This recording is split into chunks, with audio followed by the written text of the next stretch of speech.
Hello friends, आज हम देखेंगे अबुल फजल।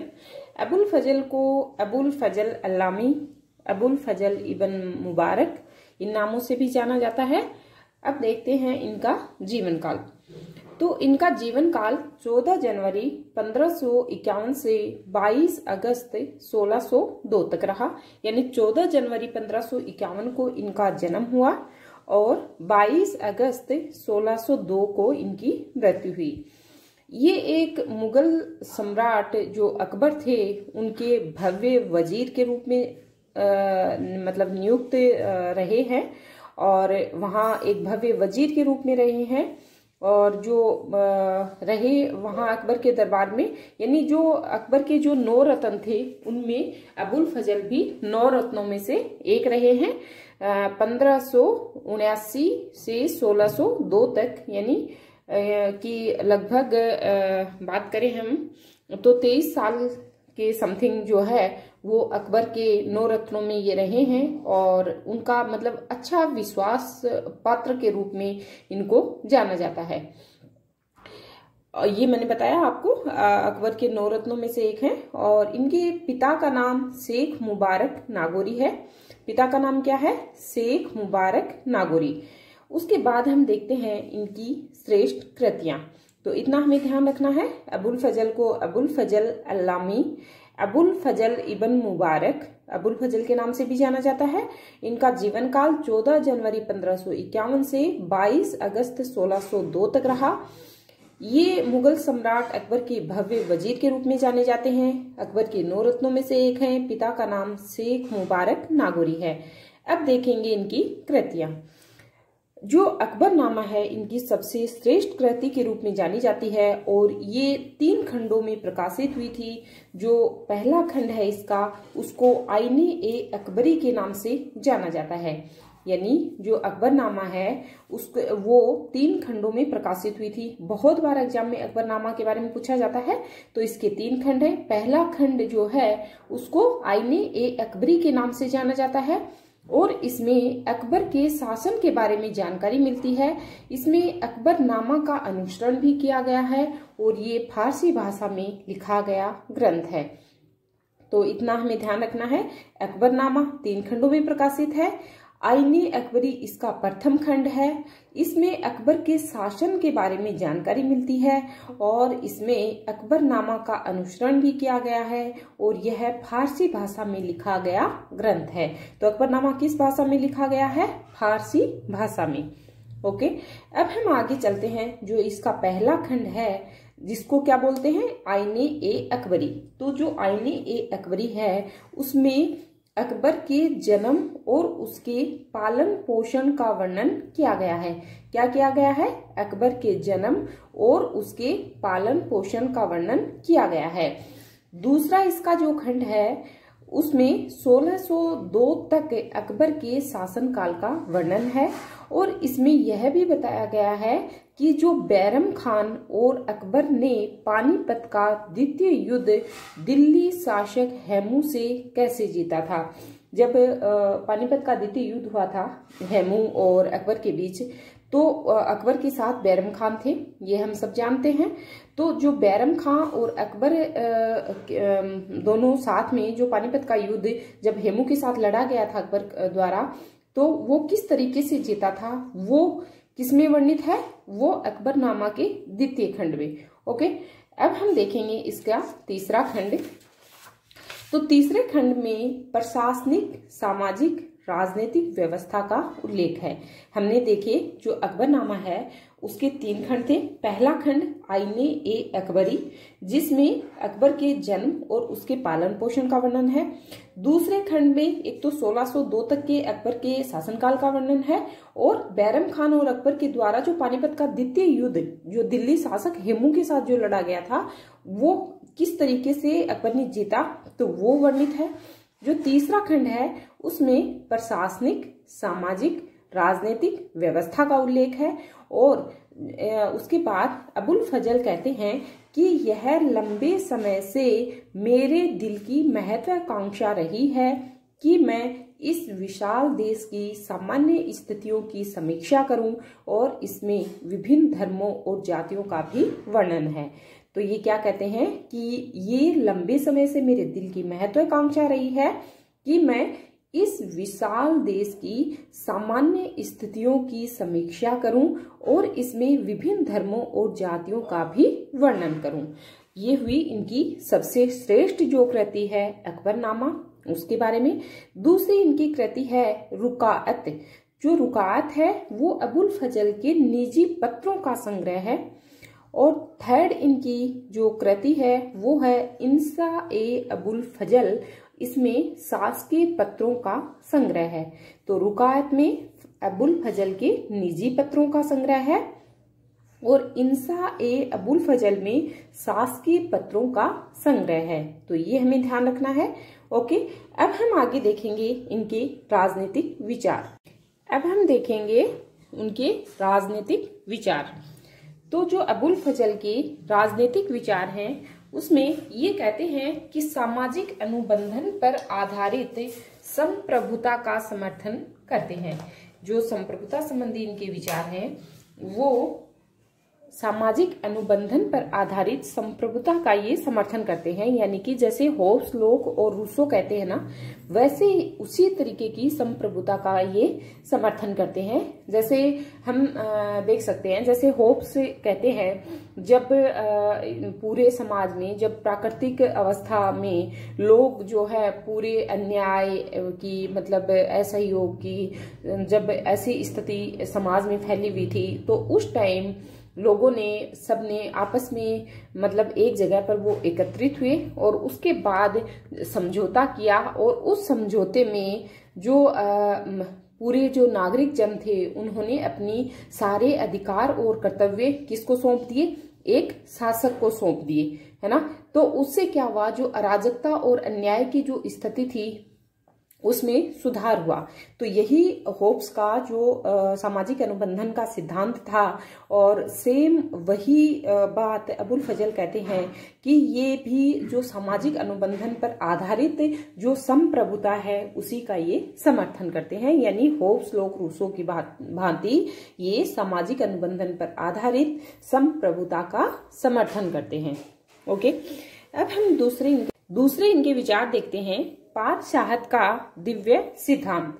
तो जो पातशाहत है इसका अर्थ क्या है? एक स्थापित मालिक, यानी सब लोगों का एक ही मालिक होना चाहिए। जो वो कहता है उसी के अकॉर्डिंग लोगों को कार्य करना चाहिए। अपने अधिकार और कर्तव्य किसके अंडर में होने चाहिए? एक शासक यानी एक मालिक के हाथ में। तो यहाँ पद का अर्थ क्या बताया इन्होंने? स्थिरता। और शाह का अर्थ क्या बताया? मालिक। तो यहाँ जो ये पातशाहत का जो दिव्य सिद्धांत है ये किससे मिलता जुलता है? ये मनु से, है ना। मनु भी कहता है कि ईश्वर पृथ्वी पर, जो राजा है वो पृथ्वी पर ईश्वर का अवतरण है। तो वही बात अबुल फजल कहते हैं। तो जो सामाजिक समझौता जो सिद्धांत है इसका, अनुबंधन पर आधारित जो संप्रभुता का ये समर्थन करते हैं, वो विचार तो किससे रिलेटेड है? इनके होब्स, लोक, रूसो से। और जो दूसरे पातशाहत का दिव्य सिद्धांत है वो इनके विचारों की समतुल्यता कहाँ देखने को मिलती है? मनु के विचारों से। तो यहाँ पद का अर्थ क्या है? स्थिरता। और शाह का अर्थ है मालिक। तो यहाँ एक स्थापित मालिक हो। यानी अबुल फजल कहते हैं कि पातशाह को ईश्वर ने भेजा है जो अपनी प्रजा के कल्याण के लिए ईश्वर के एजेंट के रूप में कार्य करता है। तो यहाँ क्या कहते हैं अबुल फजल? ये कहते हैं कि इसने पातशाह को किसने भेजा है? ईश्वर ने। तो पातशाह को ईश्वर ने भेजा है, ये विचार किससे मिलता जुलता है? मनु से। मनु क्या कहता है? राजा पृथ्वी पर ईश्वर का अवतरण है। तो वही बात अबुल फजल दोहराते हैं। आगे ये कहते हैं जो अपनी प्रजा के कल्याण के लिए ईश्वर के एजेंट के रूप में कार्य करता है। तो यहाँ अपनी प्रजा के कल्याण के लिए। तो ये विचार कहाँ समतुल्यता रखते हैं? कौटिल्य से। कौटिल्य क्या कहता है कि राजा को प्रजा के कल्याण और ईश्वर के एजेंट के रूप में कार्य करना चाहिए। यही बात कौटिल्य कहते हैं। तो यहाँ मनु, कौटिल्य और होब्स, लोक, रूसो से इनके विचार जो हैं वो मिलते जुलते हैं। तो इतना हमें ध्यान रखना है। ओके, अब हम आगे देखेंगे इनके और इन्होंने अपने साम्राज्य में शांति और सद्भाव बनाए रखता है। तो इन्होंने क्या कहा कि जब ये जो विचार हैं, जो राजा के द्वारा प्रजा कल्याण के लिए ईश्वर के एजेंट के रूप में जब राजा कार्य करता है तो समाज में क्या रहती है, शांति और सद्भाव। तो ये विचार कहाँ देखने को मिलते हैं, कौटिल्य के विचारों में भी देखने को मिलते हैं। तो यहाँ ये कौटिल्य से समतुल्यता रखते हुए विचार हैं। और जो पृथ्वी पर राजा ईश्वर का अवतरण है, ये विचार किससे मिलते जुलते हैं, मनु से। और जो इनके सामाजिक अनुबंधन के जो संप्रभुता वाले विचार हैं वो किससे मिलते हैं, होब्स, लॉक और रूसो से। ओके, अब हम देखेंगे राजा में पूर्ण शक्ति। जो इनके नेक्स्ट विचार हैं उसमें राजा में पूर्ण शक्ति। तो राजा अपनी पूर्ण शक्ति के माध्यम से अपनी संप्रभुता स्थापित करता है। शासन, प्रशासन, कृषि, शिक्षा तथा अन्य क्षेत्रों में अंतिम अधिकार राजा का होता है। राजा को चुनौती देना असंभव है और उसकी शक्ति को साझा नहीं किया जा सकता। इसमें क्या कहते हैं अबुल फजल, जैसे यहाँ भी विचार इनके कौटिल्य से मिलते जुलते हैं और कौटिल्य से समतुल्यता रखते हैं, ये कहते हैं, और मनु से भी रखते हैं कि एक तो ये संप्रभुता स्थापित करता है पूर्ण शक्ति के माध्यम से राजा, है ना। फिर दूसरा, शासन और प्रशासन, कृषि, शिक्षा तथा अन्य क्षेत्रों में अंतिम अधिकार राजा का होता है। राजा को चुनौती देना असंभव है और उसकी जो शक्ति है उसको साझा नहीं किया जा सकता। तो सेम विचार मनु और कौटिल्य के भी हैं, तो ये हमें ध्यान रखना है। नेक्स्ट जो इनके विचार हैं वो है सुलह ए कुल या शांति का सिद्धांत। तो सुलह ए कुल में, यानी सुलह ए कुल को ये मतलब ऐसे बोल देते हैं आम भाषा में, शांति का सिद्धांत। ठीक है, तो सुलह यानी शांति और एक कुल मतलब सिद्धांत। तो अबुल फजल के अनुसार संप्रभुता किसी विशेष धर्म तक सीमित नहीं है, क्योंकि राजा को ईश्वर का एजेंट माना जाता है। इसीलिए राजा को धर्म, जाति के आधार पर भेदभाव नहीं करना चाहिए और संप्रभुता किसी विशेष धर्म से नहीं जुड़ी है। ये क्या कहते हैं, ये कहते हैं कि जैसे संप्रभुता किसी एक धर्म तक सीमित नहीं है, है ना। यहाँ धर्म निरपेक्षतावाद देखने को मिलता है, यानी कोई एक व्यक्ति के धर्म से रिलेटेड जो है वो संप्रभुता नहीं है। संप्रभुता में धर्म निरपेक्षतावाद आता है, यानी सभी धर्मों के प्रति समान रूप से आदर भाव का जो सिद्धांत है वो ही संप्रभुता में देखने को मिलता है। और इसीलिए राजा को धर्म, जाति के आधार पर किसी भी तरीके का किसी भी व्यक्ति के साथ कोई भेदभाव नहीं करना चाहिए और संप्रभुता किसी विशेष धर्म से नहीं जुड़ी हुई, यानी संप्रभुता का किसी एक विशेष धर्म से कोई लिंक नहीं है। ओके, अब इनके नेक्स्ट विचार आते हैं उदारवादी धर्म निरपेक्षता। तो इन्होंने सभी धर्मों के मूल्यों को बढ़ावा दिया और हिंदुओं की जो मूर्ति पूजा है उसका विरोध नहीं किया। उन्होंने आईने ए अकबरी तथा जाति व्यवस्था की सकारात्मक व्याख्या की। इन्होंने क्या किया कि एक तो जो आईने ए अकबरी है, आईने ए अकबरी तथा जाति व्यवस्था की इन्होंने सकारात्मक व्याख्या की। एक इन्होंने जो धर्म है ना, धर्मों के जो मूल्य हैं, जो नैतिकता, जो आदर्श हैं, उनको बढ़ावा दिया। हिंदुओं की मूर्ति पूजा का विरोध नहीं किया। इन्होंने आईने ए अकबरी तथा जाति व्यवस्था की सकारात्मक व्याख्या की है। तो उदारवादी धर्म निरपेक्षतावाद ये इनके विचार थे। अब हम नेक्स्ट देखेंगे कि एक ये नोट करके ध्यान रखना है कि 1602 में सलीम जो जहांगीर थे, इन्होंने वीर सिंह बुंदेला के द्वारा उसकी हत्या करवा दी थी। और इस समय अबुल फजल दक्कन से आगरा आ रहे थे। जब ये दक्कन में थे, मक्का मदीना है ना, दक्कन में थे, तो वहां से ये आगरा आ रहे थे। तो बीच रास्ते में जो जहांगीर था, जिसको सलीम के नाम से भी जानते हैं, तो 1602 में इन्होंने क्या किया कि वीर सिंह बुंदेला एक व्यक्ति थे इनके यहाँ, जहांगीर के यहाँ कोई मंत्री था, और उसके द्वारा इसकी हत्या करवा दी। किसकी? अबुल फजल की। तो ये ध्यान रखना है किसके द्वारा हत्या करवाएगी? वीर सिंह बुंदेला के द्वारा। किसने के कहने पर? सलीम या जहांगीर के कहने पर। और कब करवाई गई? 1602 में। ओके, नेक्स्ट हम देखेंगे जियाउद्दीन बडनी और अबुल फजल, दोनों में कुछ मतलब जो अंतर हैं वो देखेंगे। जैसा कि हमने पहले जियाउद्दीन बडनी के बारे में पढ़ चुके हैं और हम लोगों ने ये देखा था कि जो जियाउद्दीन बडनी है वो वैसे देखें तो मतलब बहुत कट्टर इस्लाम से संबंधित थे। इनके विचार बहुत कट्टरवादी थे। सैयद वंश में इनका जन्म होता है और जो इनकी जो मुगल काल के जो महत्वपूर्ण विचारक और लेखक हैं उनमें जियाउद्दीन बडनी को जाना जाता है। और इनकी जो प्रसिद्ध पुस्तकें थी फतवाए जहांदारी, है ना, इसमें जो राज व्यवस्था थी उससे संबंधित अध्ययन जो है वो सिद्धांत जो है उनका वर्णन हमें देखने को मिलता है। और जो ये फतवाए जहांदारी है इसमें ये एक राजनीतिक आचार संहिता के रूप में भी जानी जाती है ना। और जो जियाउद्दीन बडनी थे इनको मतलब जो दिल्ली के सुल्तान थे उनके पथ प्रदर्शन के रूप में भी जाना जाता है। और इनका जन्म मेरठ में और जाति इनकी तुर्क थी, लेकिन ये कट्टर इस्लाम थे। इन्होंने हिंदुओं का क्या किया था? विरोध किया था, है ना। हिंदुओं को मतलब बहुत विरोध करते थे, हिंदुओं के अगेंस्ट ये जियाउद्दीन बडनी थे। तो ये हमें थोड़ा ध्यान रखना है। उसके बाद हम देखेंगे कि तो इन दोनों में अबुल फजल और जियाउद्दीन बडनी में क्या क्या अंतर है। तो जो जियाउद्दीन बडनी है उनकी बुक है तारीख ए फिरोज शाही। तो तारीख ए फिरोज शाही जो है ये भी फारसी भाषा में लिखा गया एक ग्रंथ है। 1357 में लिखा गया था। ये हमने जब जियाउद्दीन बडनी पढ़ा था उस टाइम अच्छे से इस बुक के बारे में डिस्कस किया था। और इसमें जो फिरोज शाह तुगलक है उसके 6 वर्ष तक की जो जानकारी है शासन की वो मिलती है। और इसमें बलबन का जो राज्याभिषेक है उसमें मतलब 1266 से और 1357 तक की जानकारी मिलती है इसमें। और इसे तबकात ए नासिरी, है ना, का उत्तर भाग कहा जाता है। तो कौन सी बुक है जिसको तबकात ए नासिरी का उत्तर भाग कहा जाता है?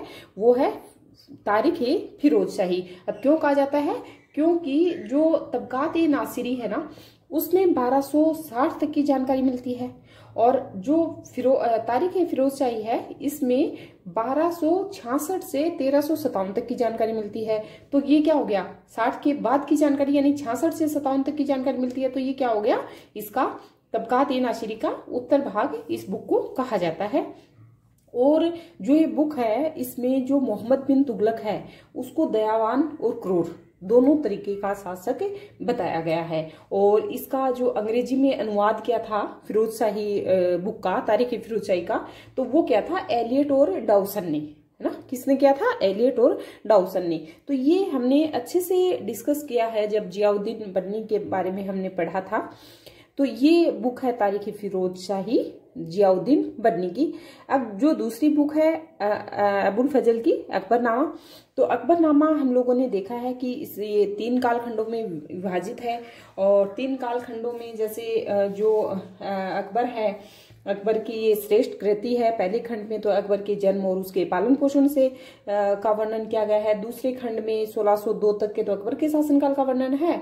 और उसके बाद बैरम खान और अकबर के द्वारा जो पानीपत का युद्ध, जो द्वितीय युद्ध लड़ा गया था हेमू के साथ, तो वो किस तरीके से जीता इसका वर्णन है। और जो तीसरा खंड है इसमें प्रशासनिक, सामाजिक और राजनीतिक व्यवस्था का उल्लेख है। तो इस तरीके से जो अकबरनामा है ये भी लिखा गया है फारसी भाषा में ही। और इसमें अकबर के शासन के बारे में संपूर्ण जानकारी मिलती है। इसको मतलब अकबरनामा का इसमें अनुष्ठान भी किया गया है ना। और इसके पहले खंड को आईने अकबरी भी कहते हैं। तो इस तरीके से अकबरनामा ग्रंथ जो है इसमें और तारीख ए फिरोज शाही दोनों बुक्स में जो विचार हैं, जो मतलब वर्णन है वो भी अलग अलग है। तो ये अंतर। दूसरा अंतर है इस्लाम की रक्षा। जियाउद्दीन बडनी ने इस्लाम के कट्टर मतलब समर्थक थे, है ना, और हिंदुओं के कट्टर विरोधी थे। तो इस तरीके के विचार थे इनकी। जबकि जो अबुल फजल हैं उनके विचार धर्मनिरपेक्षतावाद थे, यानी कि सभी धर्मों के प्रति समान रूप का आदर भाव वो रखते थे। फिर है जियाउद्दीन बडनी है वो उच्च वर्ग के संरक्षण की बात करते थे, यानी कि जो उच्च वर्ग है सिर्फ उन्हीं का संरक्षण, यानी उच्च वर्ग जो है वो ही सिर्फ शासन करने के मतलब हकदार होते हैं, और बाकी नीचे का जो वर्ग है यानी जो निम्न वर्ग है वो तो एक मतलब सेवक की तरह अपना लाइफ जो है वो जिए। इस तरीके के विचार थे इनके। सिर्फ ये उच्च वर्ग के बारे में देखते थे, जबकि जो अबुल फजल है वो प्रजा संरक्षण की बात करते हैं। जैसा कि मैंने आपको बताया था कि इनके जो विचार हैं उसमें जैसे सामाजिक अनुबंध पर आधारित इनके विचार थे, है ना। दूसरे इनके पातशाहत संबंधी विचार थे। यहाँ जैसे पातशाहत में जैसे कि कोई एक स्थापित मालिक होता है ना, और जो प्रजा है उसके कल्याण की बात करते हैं, और इसके लिए ईश्वर को एक एजेंट के रूप में मतलब माना जाता है कि ईश्वर एक एजेंट के रूप में कार्य करेगा, और साम्राज्य में शांति, साम्राज्य में जो शांति सद्भावना है उसकी बात की जाती है। तो इस तरीके से जो जियाउद्दीन बर्नी हैं और जो अबुल फजल हैं, इन दोनों में अंतर देखने को मिलता है, ठीक है। और उसके बाद ये अबुल फजल जो हैं ये हमारे कंप्लीट होते हैं। तो इस तरीके से होप करती हूँ कि आज का वीडियो आपको समझ में आया होगा। Okay friends, thanks.